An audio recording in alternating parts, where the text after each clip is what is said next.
Hi guys, welcome back to the channel and welcome to another episode of Back to Basics. In today's video, I'm showing you how to make the no-knead bread. This is a simpler version of the recipe I shared with you last year. And it's so simple, guys, that you literally don't need to use the food processor or you don't even preheat your cast iron dish.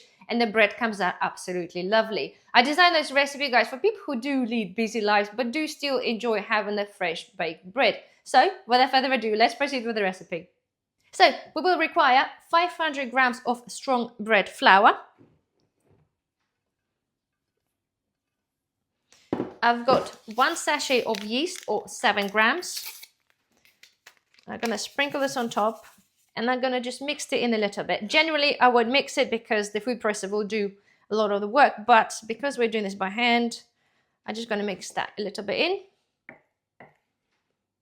Okay, right now I've got 300 milliliters of warm water. And we've got some decent olive oil. We'll need approximately a tablespoon or so, or a glug.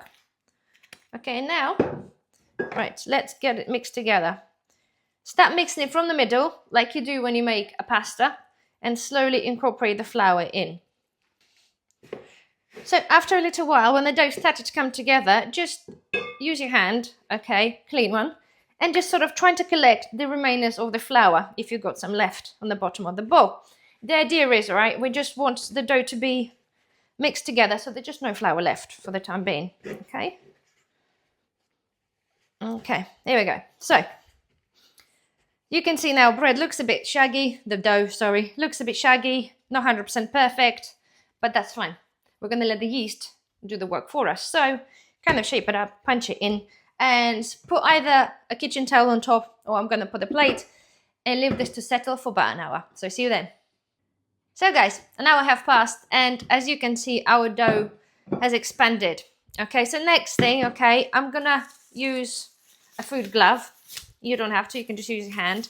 The idea is now, okay, we're gonna just tidy that dough up, and rather than folding it outwards like we're doing when we make a sourdough, I'll prefer to tuck it in. So you just go around the bowl, okay, and just tuck it in. Just tuck it in, okay? You can see the air bubbles appearing, which is good. That means our yeast is working. So let me just do that a few times.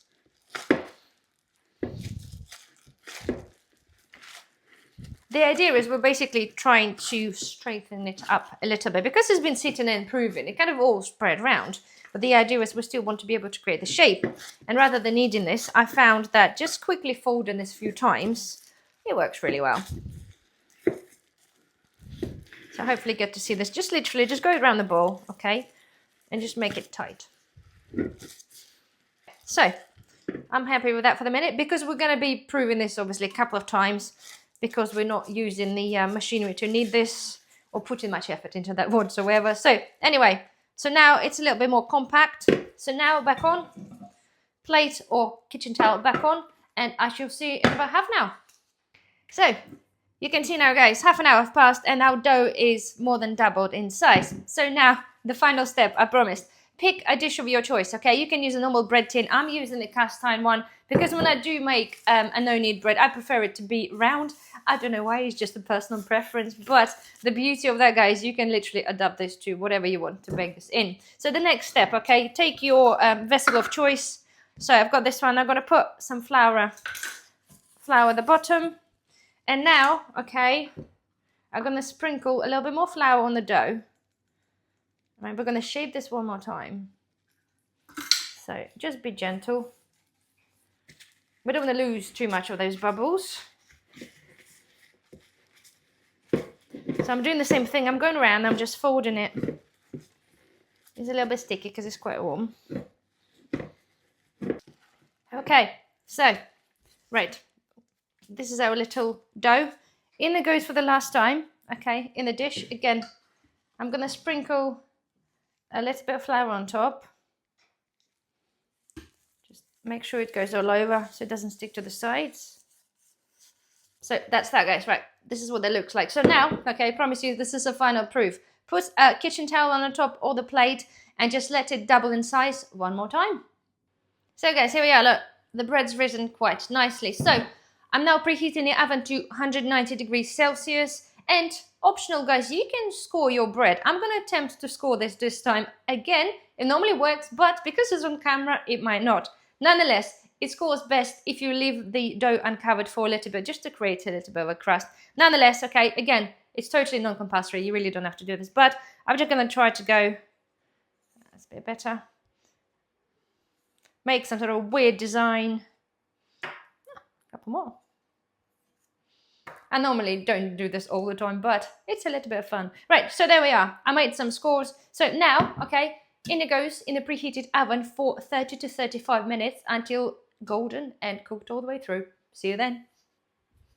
So guys, there we are. It is ready. I have gotten this out already. It's slightly cooled down, so we're able to manhandle this a little bit better. Nonetheless, okay, look at that. It is not really of the tallest of rises, but don't forget, we made this with very minimal effort altogether. So nonetheless, make sure obviously it's cooked. Put the skewer in. It should sound hollow anyway. Nice and crispy on the top. So let's cut it and have a look. So let's cut a little bit. It's still warm, so there we are. Look, another piece. It smells amazing. There we are. Still warm, steaming, but nonetheless, guys, it's a very good loaf considering. So guys, this was as simple as that. So you now have another recipe under your belt for a bread. I often use that recipe, or the method in fact, is when I don't really have much time to stand and wait for the food processor to mix and knead the dough. Generally, you just mix the stuff together, give it a mix up, give it a punch up, and let it sit there for a bit, come back, fold it over a bit, and just let it sit again. So literally this is kind of straightforward. So in between those times, if I'm at home, I've got to do other things. But to me, this is kind of a recipe for specific scenarios if you don't have allocated time first off to be able to stand there and knead the dough for 20 minutes. So anyway, guys, I do hope that you have enjoyed this recipe. If you did, please don't forget, thumbs up. It does really help the channel. Subscribe if you're not a subscriber, and I shall see you on another video. Bye-bye.